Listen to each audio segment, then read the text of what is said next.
আরো $10 বিলিয়ন উনি লোন করবেন এডিবি, ওয়ার্ল্ড ব্যাংক এবং জাপান থেকে, এবং এগুলো সবই কিন্তু উন্নয়নমূলক প্রজেক্ট।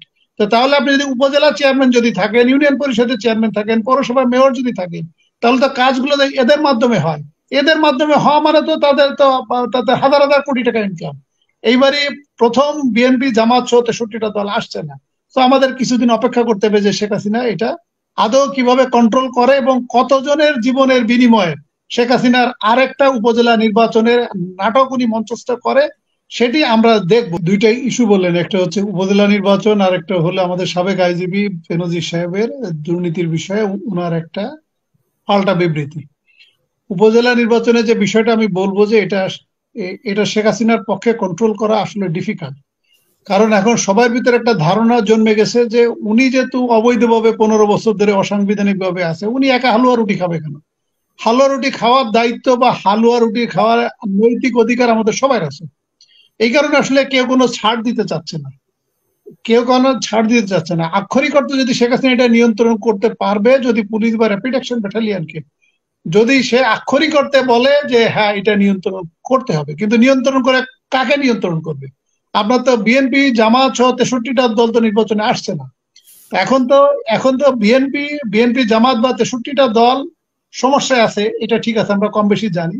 কিন্তু আমার তো মনে হয় যে ওদের থেকে আওয়ামী লীগ আরো বেশি সমস্যায় আছে।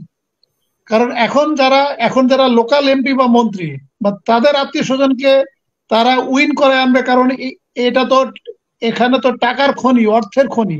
কারণ আপনি রাজনীতির সাথে থাকা মানে আপনার উন্নয়নমূলক কাজ হবে। শেখ হাসিনা তো এই বছর আরো $10 বিলিয়ন উনি লোন করবেন এডিবি, ওয়ার্ল্ড ব্যাংক এবং জাপান থেকে, এবং এগুলো সবই কিন্তু উন্নয়নমূলক প্রজেক্ট। তো তাহলে আপনি যদি উপজেলা চেয়ারম্যান যদি থাকেন, ইউনিয়ন পরিষদের চেয়ারম্যান থাকেন, পৌরসভা মেয়র যদি থাকেন, তাহলে তো কাজগুলো এদের মাধ্যমে হয়। এদের মাধ্যমে হওয়া মানে তো তাদের হাজার হাজার কোটি টাকা ইনকাম। এই কারণে আমার আমার মানে আমার যেটা মনে হয় যে স্থানীয় পর্যায়ে যে সমস্ত নেতা বা এমপি বা মন্ত্রী, তারা উপরে উপরে হয়তো শেখ হাসিনাকে বলবে যে আমরা চেষ্টা করতেছি, কিন্তু ভিতরে ভিতরে তাদের যে উস্কানি, সেই উস্কানি থেকে যাবে। এখন শেখ হাসিনা এটা কিভাবে হ্যান্ডেল করবে?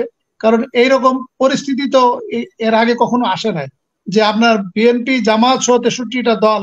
কারণ আপনি 2018 সালের পরে যে উপজেলা নির্বাচন, সেখানে কিন্তু বিএনপি এসেছিল। 2014 সালের যে নির্বাচন, 2014 সালের নির্বাচনের পরেও কিন্তু উপজেলা নির্বাচনে কিন্তু বিএনপি এসেছে। এইবারই প্রথম বিএনপি জামাত সহ 63টা দল আসছে না।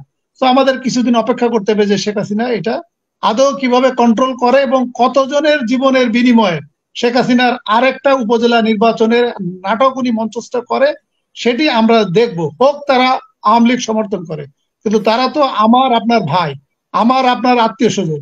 তা আমরা অপেক্ষা করবো যে কতজনের জীবনের বিনিময়ে শেখ হাসিনা এই উপজেলা নির্বাচনের নাটকটা মঞ্চস্থ করবে।